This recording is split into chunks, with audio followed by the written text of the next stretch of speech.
হ্যাঁ, এবার ঠিক আছে। দুই রাঁধুনি কাটাকাটির ব্যস্ত। প্রিয় দর্শক দেখেন,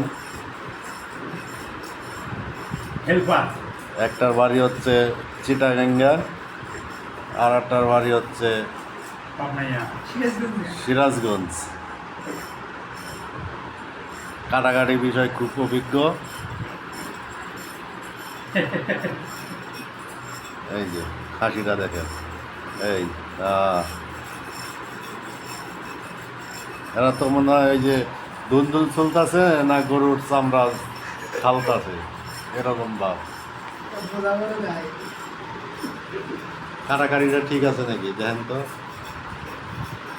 কাটাকাটিটা ঠিক থাকলে কমেন্টে অবশ্যই জানাবেন।